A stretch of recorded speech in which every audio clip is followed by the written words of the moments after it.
Need some coins for that God Squad you've always wanted? For fast and cheap coins, check out redzonecoins.com and use code ZERK for 15% off your order.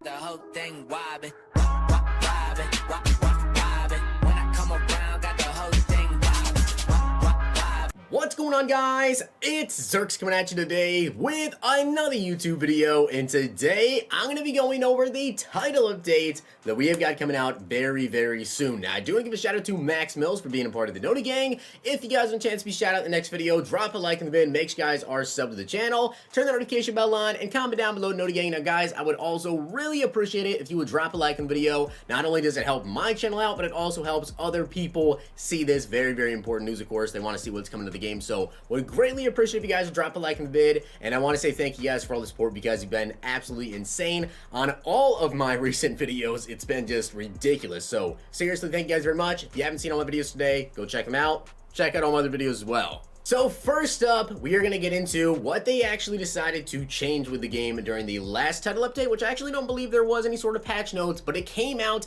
last Friday, and then we're going to talk about what is coming with the next update as well. So let's go over what they decided to do with the launch day update. Face of the franchise, they did resolve an issue where the player archetype players chosen in certain sequences did not follow them into the NFL. A number of soft locks were fixed, resolved a very rare issue where the user's avatar's skin tone wasn't always carrying over into NFL scenes, resolved a rare issue where there was no season game in one of the storylines, fixed a rare visual bug where the coach's head texture wasn't loading correctly. For Madden Ultimate Team, they did fix an issue where users were experiencing long load times when entering or leaving menus. Superstar KO, they replaced a placeholder model for a coach in Superstar KO Backyard Heroes. As for the content update, Buffalo Bills stadium name was updated, Washington team rebranded Element, and also addressed an issue with uniform geometry. And the final thing was just general stability fixes, as in crashes and desyncs. And now let's go over what they're going to be doing on September 10th is when this next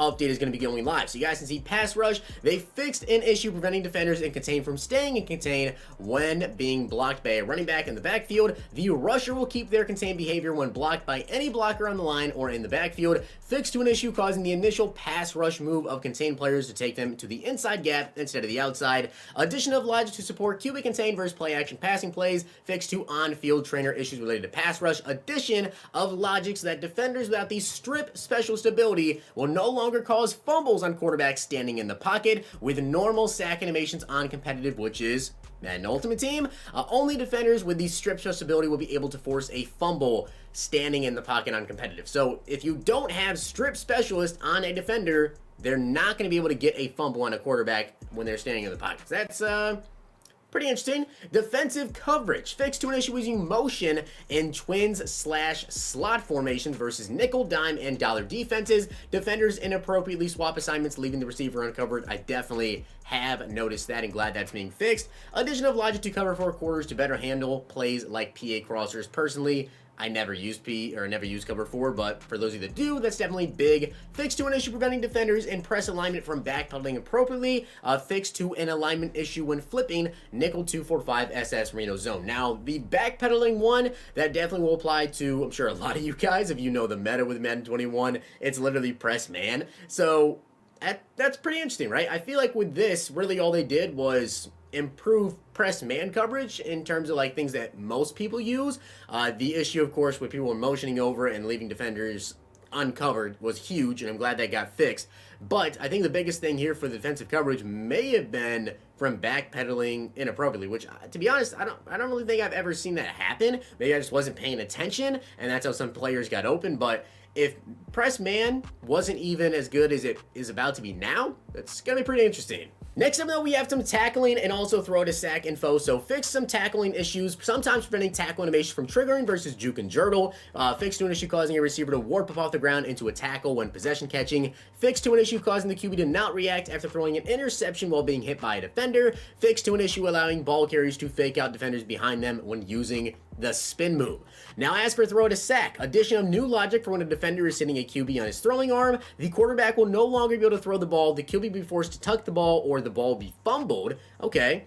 Increase to the fumble chance for quarterbacks thrown out of a sack that are hit significantly before they have started their forward arm movement. The greater the defender's tackle versus the quarterback's strength rating is in favor of the defender, the higher the fumble chance. So basically, say you have a 90 tackle defender and the quarterback has a 65 strength, you have a pretty high chance of getting a fumble there. Fixed to a throw out of sack animation where the ball was not getting released by the quarterback. A developer note here, our goal with the throw out of sack improvements was to provide more bounce. This new feature that has a significant impact on gameplay, definitely agree there. There is more risk to trying to throw the ball every time a defender is close to the passer. Now it is upon the user to make sure they have started the pass in time, or else a defender will be able to force a fumble when they are hit before the arm has started going forward. We have also ensured that when you do start the pass in time, you get the ball off appropriately with the correct distance and accuracy. So I like to see that because obviously throw out a sack, I'd say happens at least a couple times a game. Sometimes like you won't even get hit. It just depends like on your offense. But if you're trying to throw the ball deep, or maybe trying to throw the ball 25, 30 yards down the field, if your opponent does have an edge threat defender, then sometimes they will get there in time and get a hit on you. So you will have to throw it out of a sack. So I guess it's pretty cool. Now, as for some blocking and general fixes, fix to an issue preventing the left tackle from blocking the correct defender when running halfback zone weak plays against nickel 335. Fix to an issue with graphical distortion occasionally being displayed over blocker resistance bars. I did notice that one.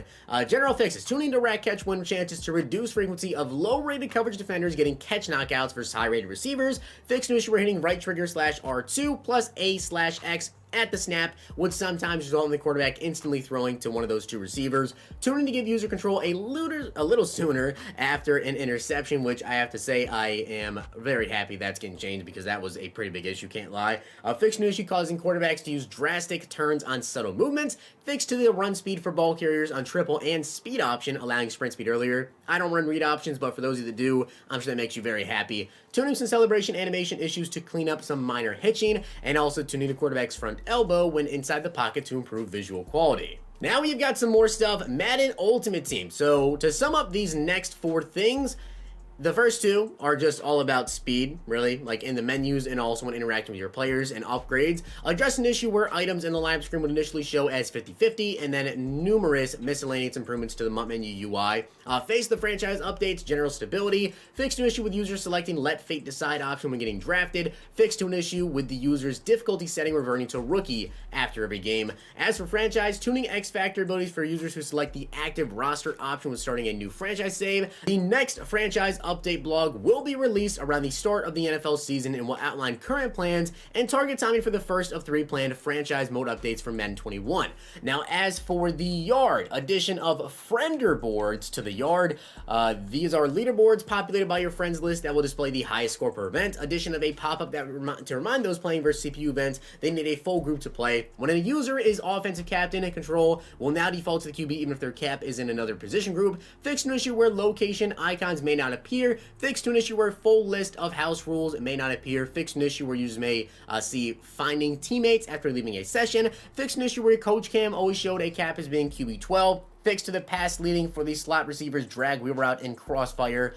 Fixed to a minor camera issue where the camera view was actually blocked by objects. Fixed to an issue allowing an extra play after a fumble went out of bounds on the last play of the game. Fixed to an on-field trainer issue displaying flick above the ball carrier after catching a pass. Online stability, and then general menu and interface improvements. Now, as for the updates, guys, that is literally everything, but I will say one thing. Maybe you guys are kind of waiting to see if this is in here, and it's not, but they did say it this morning on the EA stream. I believe that they did say that in the upcoming title update, which would be this one coming September 10th, is when they hope to fix the Mud Squad issue. I'm pretty sure. Someone can correct me down below if I'm incorrect in this, but if I remember correctly, they did say that the next title update was when the Mud Squads thing was going to be fixed, where I think it's like literally every single game. I don't know if it's every single play. I personally haven't played Mud Squads, but I've been hearing it from a lot of people that the wide receiver, whoever's the wide receiver, when you actually snap the ball, will be switched over to the quarterback. So it's pretty messed up right now trying to play Mud Squads, but hopefully that will be fixed in this upcoming title update. I believe that's what they said on the stream this morning. But with that being said, guys, that is it.